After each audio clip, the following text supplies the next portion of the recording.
朋友们，今天看到一个视频，是美国知名的学者杰弗里·萨克斯教授在一场研讨会上回答观众有关于美式民主如何战胜中式独裁的问题。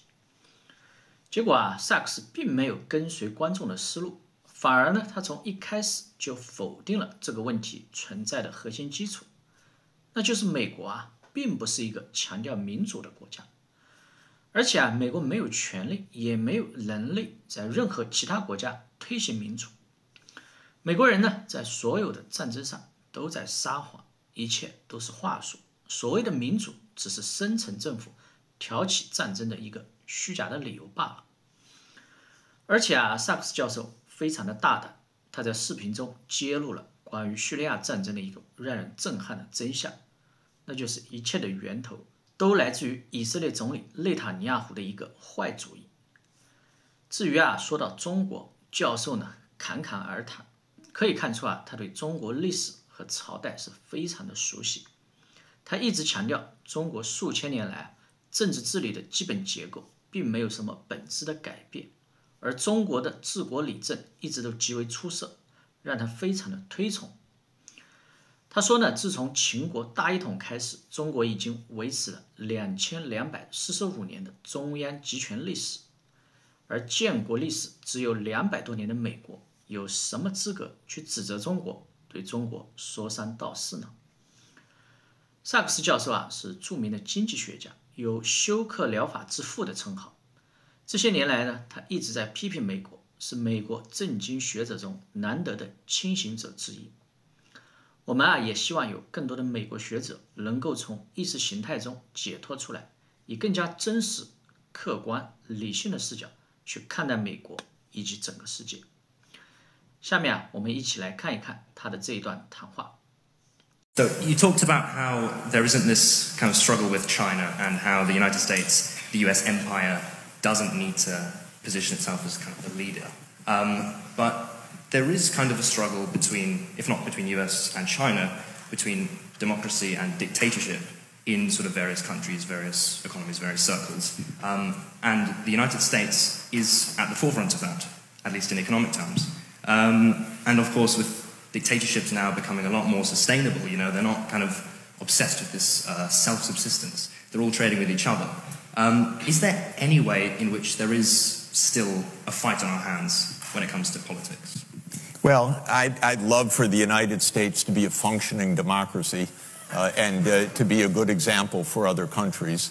I don't believe the U.S. has any right or any ability to put in place a democracy in any other country, nor do I believe, by the way, that American democracy functions as a real democracy anymore on the life and death issues.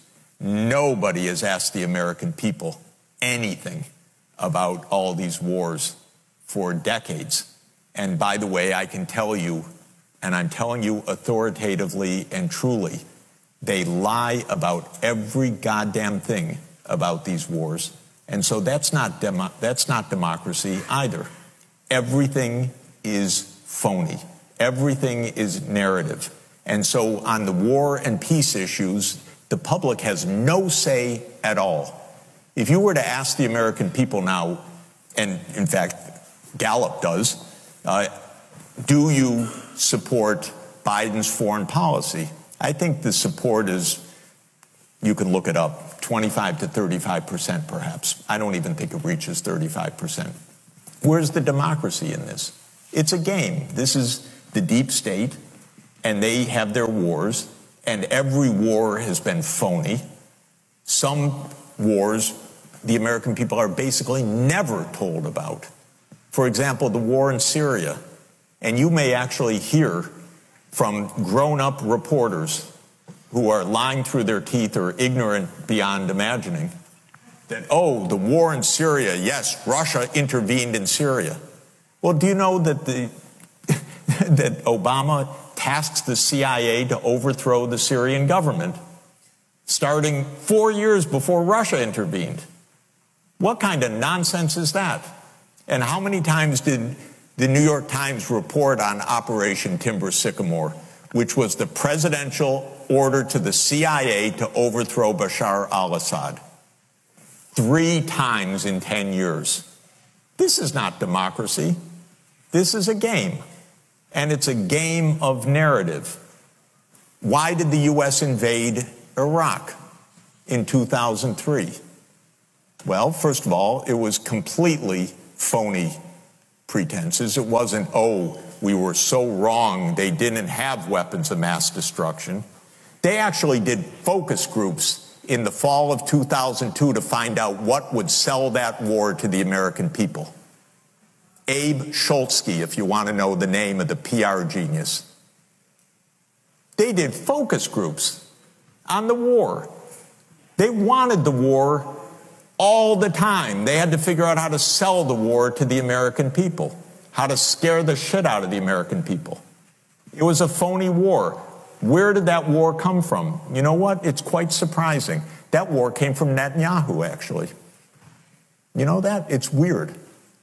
And the way it is that Netanyahu had, from 1995 onward, the theory that the only way we're going to get rid of Hamas and Hezbollah is by toppling the governments that support them.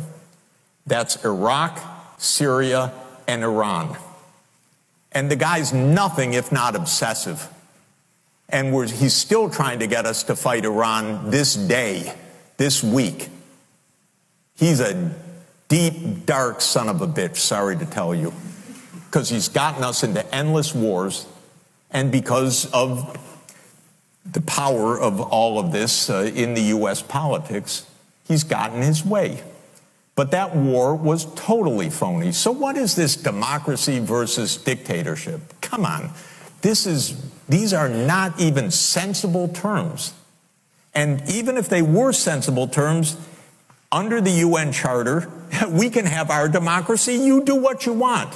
It happens to be the case that China has had a centralized administrative state for 2,245 years, ever since Emperor Qin Shi Huangdi unified the Qin dynasty. There have been a few periods of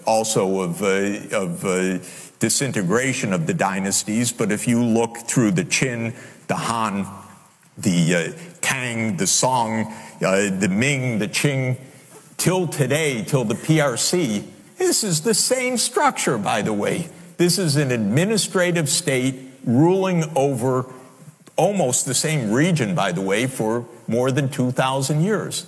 So, by the way, it has been wondrously effective for a long time at keeping the internal peace.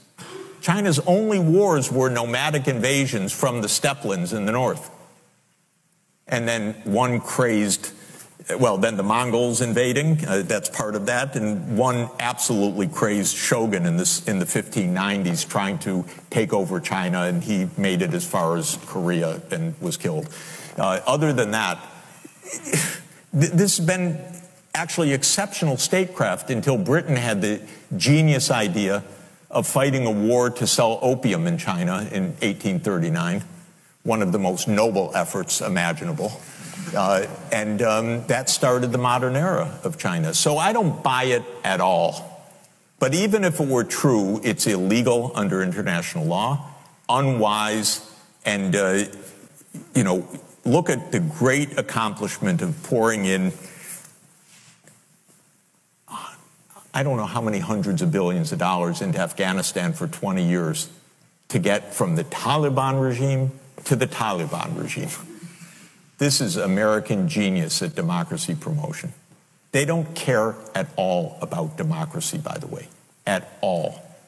They topple governments they don't like, that won't do their bidding.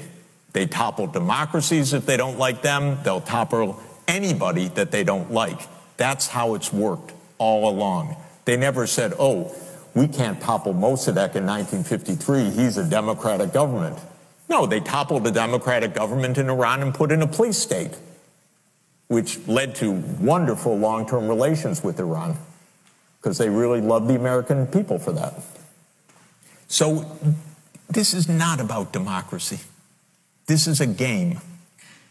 And it's a terrible game. And it's a secret game. And it's played by the CIA, which is the most important agency in the United States, because they have complete secrecy, complete unaccountability. There was one review of the CIA 49 years ago, the Church Committee, and nothing since then. And as one of our CIA directors, they're all, I was going to say one of the worst, but they're all the same by the time they get there, or by the time they leave there, because the agency takes them over. Pompeo said, as he was proudly explaining the role of the CIA to some Texas students a few years ago, and you can find it online, he said, what do we teach at the CIA?